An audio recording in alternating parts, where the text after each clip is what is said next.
Të dashur shqiptar, jam zgjuar me ulërima në mes të natës, sepse nuk ekziston fshati Dërmi në hartën e përgatitur nga shovinistët grek për Vorjo Epirin. Është shënuar me fjalën Dërmi në shqip dhe Dhromi në greqisht përpyet drurët.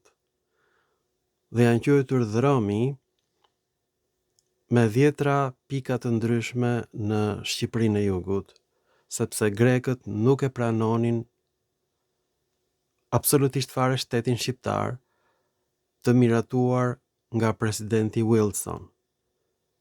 Pra, kur ai e miraton ekzistencën e Shqipërisë mbas luftës së parë botërore, grekët ankohen në Kongresin Amerikan dhe sjellin hartën e Shqipërisë, ku të gjitha pyjet janë të shkruara në shqip dhromi dhe në greqisht dhromi. Pra, shqiptarët kanë shqiptuar dhromi në Dërmi. Është emër në shumës, do të thot drurët, në gjuhën e himariotëve, në gjuhën e grekërve. Por kjo nuk është fjalë lashtë. Në fjalorët etimologjik që është shpjeguar emri Himarës dhe i Dërmiut, shkruhet që fjala Dërmi vjen nga fjala e lashtë helene Druma. Druma është gjetur vetëm në poemat e Homerit, është dialekti epik. Pra, duke ditur shumë mirë që ilirët kanë folur dialektin epik, himariotët me qëllim e nxjerrin emrin e pemëve që ishte kudo në Shqipëri dhromi, krijojnë fshatin Dërmi, që do thot pemët në greqishtën e sotme, dhe thonë që kjo vjen nga homerishtja Druma, ose gjuha e ilirëve. Pra grekët e kanë ditur që ilirët kanë folur helenisht, kjo është e sigurt tashmë, dhe përdorin logjikën e idesë që ilirët kanë folur gjuhën e Ilionit, e futin këtë në hartë si emrin e fshatit të Dërmiut. Po në hartë kjo nuk është fshat. Në hartë këto quhen pemët në Shqipëri, dhromi. Pra, do të kishte në Shqipëri me qindra fshatra dhromi ose Dërmi në Shqip. Pra, emri i fshatit Dërmi është krijuar nga hartat e Shqipërisë në vitin 1919, nga shumë si greqishtes dhromi, pemët, drurët, që ata e nxjerrin nga poemat homerike Druma, në poemën e Iliadës. Pra ata janë kocaqët grek. Atë që bën Eleni Kocaqi merr poemat e Homerit dhe thot që janë shqiptare, grekët marrin hartat e vitit 1919, ku të gjithë pemët në Shqipëri quhen dhromi, dhe pranë Himarës është një grup pemësh, dhromi, edhe aty quhet dhromi, dhe thonë që vjen nga fjala Druma, dhe është krijuar toponimi Drumadhes në shumës mbas vitit 1919. Merrni pak frymthell. Fshati i Dërmiut dhe sot e kësaj dite është truajtur shqiptimi i shqipes nga greqishtja dhromi, drurët. Por himariotët thonë kjo është origjina nga homerishtja, ilirishtja Druma. Mirë po Druma nuk ekziston dhe as dhromi në asnjë nga dokumentet e Bizantit që kam mbledhur unë të gjitha, fatmirësisht. Nuk ekziston as dhromi, as Druma, absolutisht fare. Dhe as Himara nuk ekziston. Emri Himara lidhet me emrin Çamëria dhe në gjuhën e Kretës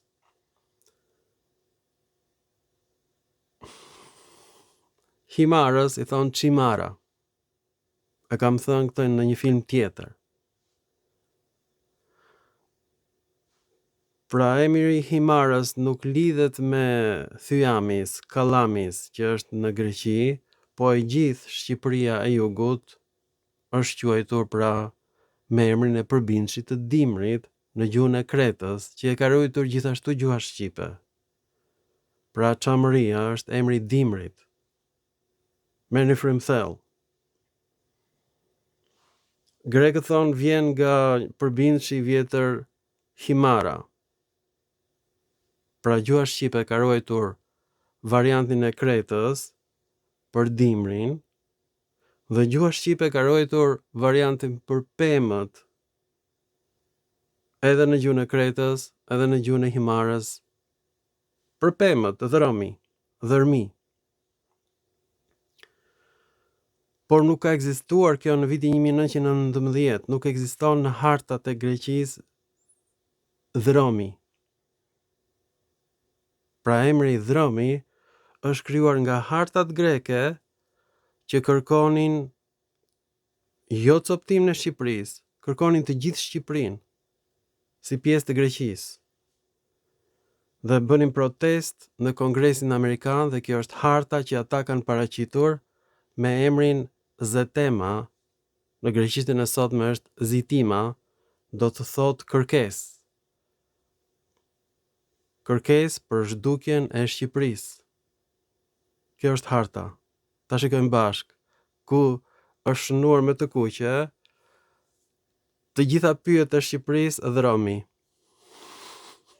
Në shumës, është emri i dhërmiut, dhe nuk vjen nga poemat e Homerit, dhe nuk ekziston si toponim në dokumentet e Bizantit. Ta shikojmë bashkë se do filloni të godisni kompjuterin, televizionin, çdo gjë, do t'i vini zjarrin juve që sot të gjitha parqeve kombëtare greke, se ato janë parqe kombëtare greke, gjoja, kështjellat i lire, që ta dini. Grekët kanë zhgaravitur në mure të lashta, të ndërtuara që në epokën e gurit, me gur ciklopik, kanë bërë zgaravina në helenisht. Dhe këtë kanë bërë edhe në piramidat e Egjiptit. Do ta shikojmë në një film tjetër. Për kjo nuk tregon që grekët kanë ngritur piramidat e Egjiptit, thjesht kanë shënuar atje emra në greqisht. E këtë kanë bërë edhe në të gjitha monumentet e lashta në Iliri. Merrni frymthell, grekët thjesht kanë zgaravitur dhe kanë thënë kjo është e jona. Të njëjtën gjë kanë bërë me fshatin Dhërmi që nuk ekziston, do thot pemët në greqisht. Është çmenduri kjo që ka ndodhur. Të dashur shqiptar, është ora 3 natës dhe unë jam ngritur nga gjumi me ulërima, sepse kjo është harta që grekët sjellin para Kongresit Amerikan në vitin 1919, dokument që quhet Zetema ose Zitima në greqisht, dhe do thot kërkesë për anullimin e kufive me Shqipërinë dhe Shqipëria të jetë pjesë e Greqisë. Dhe të gjithë pyjet e Shqipërisë janë shënuar, shikoni, me të kuqe, që ata e quajnë pyjet dhëromi në shumës. Dhe nuk ka fshat dhërmi, nuk ekziston. Ekziston vetëm në turqisht Kaza Çimara ose Çamërisë. Pra, Çimara i thon dimrit në gjuhën e Korfuzit dhe në gjuhën e Kretës, është një dialekt helen gjithashtu. Pra në greqisht është Himara ose Himera, përbindshi i dimrit, ndërsa në gjuhën e Kretës është Çimara. Dhe këtë kam thënë në një film tjetër që ka patur me mijëra shikime.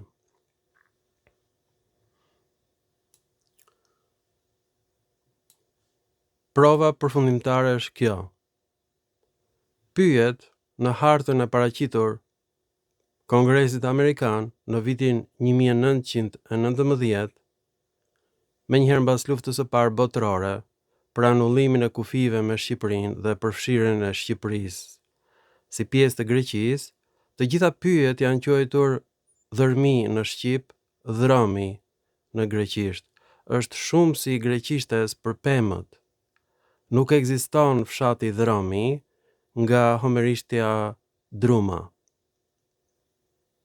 Është krijim i autorëve helen në Wikipedia. Pra nuk ekziston dhërmiu të dashur shqiptar. Dhërmi, shqiptarët në dhërmi, ju thon pemëve, drurëve, ndërsa grekët i thon dhromi.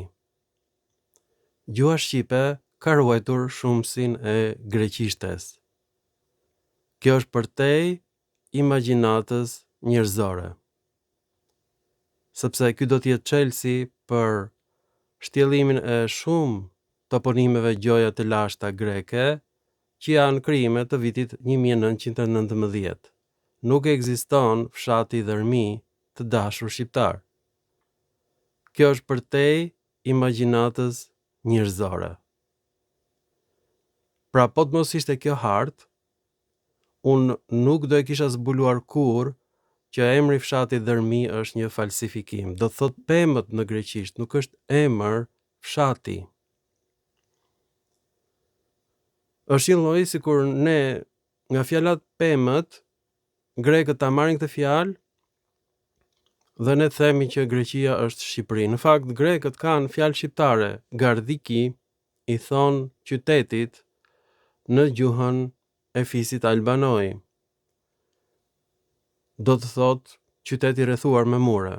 Kështu quheshin të gjitha qytetet e lashta helene, edhe në Iliri, gardiki, të dashur shqiptar. Kjo është përtej imagjinatës njerëzore. Nuk mund ta përfitoni zemërimin tim, sepse edhe unë kam rënë pre e propagandës greke. Por që grekët e kanë ditur që ilirët kanë folur helenisht, kjo as që diskutohet, sepse nuk do e kishin bërë këtë poshtërsi, krijimin e fshatit dhërmi, nga dhromi, pemët, dhe ta nxjerrin nga dialekti epik ilirik, druma. Por Homeria s'ka dëgjuar kur për fjalën dhromi, sepse dhromi është shqiptimi i greqishtes mbas shekullit të 15. Ta shikojmë bashk. Të dashur shqiptar, ju lutem mos qani, sepse shqiptimi dhromi është krijuar mbas shekullit të 15. Mbas largimit pikërisht të grekërve dhe vendosjen e turqëve në Shqipërinë e Jugut. Ky është emri dhromi. Shikoni disa herë me vëmendje. Ky është shqiptimi i pemëve në greqisht. Kjo është përtej imagjinatës njerëzore, sepse grekët e kanë ditur shumë mirë, janë paraqitur me harta në Kongresin Amerikan dhe atje mungonte fshati dhërmi në vitin 1919. Fshati dhërmi është krijuar nga shqiptarët në kontakt me grekët, kur ata po bënin hartat për coptimin e Shqipërisë, dhe pylli është quajtur dhromi nga këta krijuesit e hartave. Ju besohet apo jo? Merrni frymthell, nuk ekziston fshati dhërmi, nga homerishtja druma. Ky emër dhërmi është krijuar në vitin 1919, ndërsa komisionet italiane dhe amerikane po bënin pikërisht caktimin e kufive të Shqipërisë, mbas luftës së parë botërore. Kjo është përtej imagjinatës njerëzore. Merrni frymthell, nuk ekziston fshati dhërmi. Të gjitha pyet në Shqipëri, në hartën e coptimit të Shqipërisë, që grekët ja paraqisin Kongresit Amerikan, të gjitha fshatrat quhen dhromi, aty ku kishte pyje. Pra nuk ka ekzistuar kur fshati dhërmi në Shqip, është shumësi i ruajtur në Shqip i fjalës pemët, që në greqisht ata e kanë bërë drumadhe, do më thënë pemët, nga fjala druma, pemët, pra është një neologjizëm i greqishtes mbas luftës së parë botërore. Kuptoni se çfarë ndodh apo jo? Jeni në vete nga mend e kokës që keni krijuar parqet kombëtare greke në Byllis, në Apolloni, në Butrind, Suvjen Turp, ndyrësirat e qelbura, idiot, drilon. Ore drilon. Do me thënë, ky është skandali më i madh në historinë e gjuhësisë që se ka vënë re Akademia e Shkencave të Shqipërisë. Unë sot shkarkoj të gjithë Akademinë e Shkencave të Shqipërisë, të Kosovës, që bëjnë gërmime, gjejnë fjalë greke, monedha greke dhe thonë janë ilire. Janë të çmendur të gjithë akademikët kosovar dhe shqiptar. Janë të luajtur nga Montekokos, sepse toponimet në Shqipëri janë krijuar mbas vitit 1919, mbas luftës së parë botërore, kuptoni ju apo jo? Grekët kanë bërë manipulime nëpër enciklopedi të ndryshme dhe kanë krijuar emrin Drumadhes në Shumës për dërmiun të një fshati fantazëm që nuk ekziston, mbështetur mbi hartat e coptimit të Shqipërisë, ku çdo pyll quhet dërmi në shqip dhe dhromi në greqisht. Ky është turpi më i madh, skandali më i madh i gjuhësisë deri më sot. Dhe është bërë krejt rastësisht nga unë duke parë pretendimet greke për Shqipërinë dhe dua që t'i zgjoj shqiptarët fort që ilirët kanë folur greqisht ore. E kuptoni apo jo? Dhe grekët e kanë ditur shumë mirë. Por s'na kanë thënë neve që ne të gërmojmë dhe të krijojmë parqet kombëtare greke në Butrint, në Apolloni, në Byllis, kudo more dhe po krijon dhe në Kosovë. Po jeni në vete nga Montekokos apo jo? Jeni çmendur apo jo? Në Akademinë e Shkencave të Shqipërisë ruhen 223.000 shkrime helene, që këta thonë janë ilire. Janë greke more, të gjitha. Në Dalmaci, në Kosovë, kudo, në Dibër, që quhet Penestia, skllavëria në greqisht. Do me thonë, në fakt, kjo u bë shkëndija e të gjitha zbulimeve të mia. Do me thonë, Dibra është quhetur Penestia, more, skllavëri. Dibranët, gjyshërit e mi, janë quajtur sklever, penest. Në greqisht është penestai në Shumës. Është një skandal i ngjashëm me emrin Drumadhes, i krijuar nga homerishtja gjoja, por është emër i shekullit të 20. Do thot drurët, dhromi në greqisht. Ky është emri i dërmiut. Nuk ka ekzistuar fshati dërmi në lashtësi. Është krijim i topografëve grek. Ata çdo fshat e kanë quajtur dhromi me pemë. Me ngjyrë të kuqe, pemët, në harta i pat vet. Po shqiptarët do tërbohen nga inati, do e djegin shtëpinë botuese Toena, të gjitha librat e shtëpisë botuese Toena, emri së cilës do thot bashkim me Greqinë, njëshi. Ky është kuptimi i shtëpisë botuese Toena, dhe Dodona është emër grek. Eleni Koçaqi ka marrë artikuj të Wikipedias, i ka përkthyer në shqip dhe thonë kjo është historia e mbretërive shqiptare. Deri këtu ka arritur çmenduria. Ju falenderit për vëmendjen dhe mirupafshim në filma të tjerë shkencor. O drilon.